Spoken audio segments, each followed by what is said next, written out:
council chamber of Aaron Prime trembled with low hums from the gravity stabilizers as the delegates gathered in rigid silence. For generations, the Union of Stars had expanded without pause.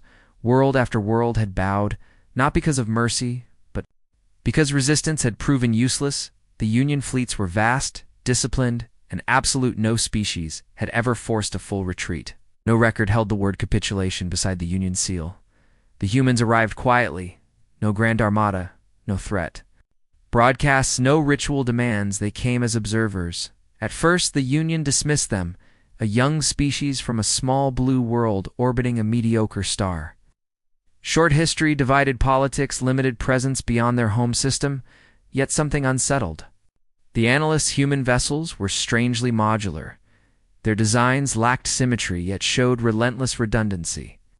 Every ship appeared damaged, yet operational, as if built to endure disaster. As a baseline condition in Voy Lyra of Aaron recorded the first human meeting, the humans did not sit. They leaned, they watched, they listened far more than they spoke there. Representative used the simple name Adam, no title, no visible rank. He asked questions about trade lanes, about population centers, about evacuation protocols. When pressed for intent, Adam replied calmly that humans preferred to understand systems before engaging them. The translators flagged no deception. The Union allowed limited access. They believed knowledge could not threaten dominance. That belief died quietly within months. Border systems began reporting anomalies.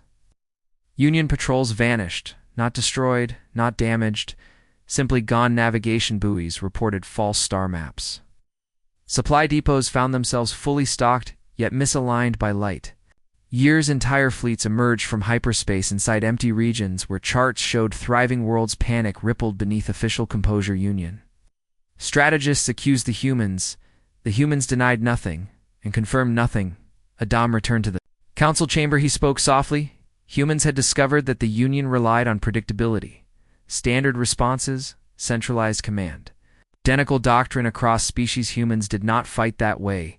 They fought by refusing the expected shape of warware. The Union sought decisive battles. Humans created absence. Where the Union sought control, humans created confusion. Where the Union sought fear, humans created inevitability. The first true clash occurred at the Helix Gate, a critical junction connecting 12 sectors. Union command assembled the 7th Armada, a force sufficient to erase civilizations.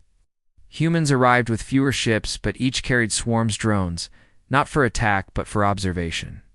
Each drone transmitted continuously, mapping, learning, adapting. When the battle began, Union weapons struck true. Human ships shattered, exploded, vented atmosphere. Union commanders celebrated too early, though. Fragments moved, the wreckage activated. Each broken hull became a weapon platform, each drifting.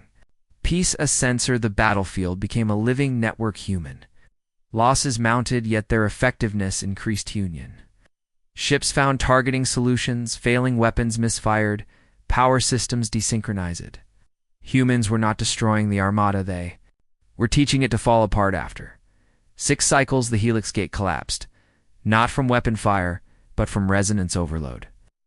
Trade routes vanished, supply lines died, whole sectors starved without a single bombardment. The Union demanded surrender. Adam responded with a single statement. Humans did not want territory, they wanted autonomy. They wanted assurance that no species would face eradication for known compliance. The Union refused. They launched the Final Alignment Protocol, a doctrine designed to end wars by overwhelming force. It failed. Human operatives had already mapped the protocol centuries ahead in probability models. They had simulated every branch, every outcome. They did not counter it directly. They redirected it. Union fleets mobilized, only to find their targets evacuated, worlds abandoned. Its infrastructure intact, but populations gone. The humans had moved them, not enslaved, not conquered or skewed entire. Species relocated without knowing who had saved them, only that the Union had failed to protect them. Trust collapsed. Member worlds withdrew support. It's not by rebellion, but by silence, taxes, unpaid orders, ignored shipyards idly. Union found itself ruling empty space. Adam returned once more. He looked tired, older than before. He explained, That humans had learned long ago that domination breeds resistance, that survival favors those who adapt rather than those who command. Humans did not see themselves as heroes. They saw themselves as survivors from a harsh world, a world that had taught them cooperation was strength and rigidity was death. The council asked what humans wanted. Naudum answered simply peace. Enforced not by fear but by consequence, the Union asked what consequence meant. Tatum gestured to the silent star map. Dozens of systems no longer glowing with Union authority. Capitulation came without ceremony, though. Union signed agreements recognizing human-mediated autonomy zones, shared defense councils, distributed command structures for the first time in recorded history.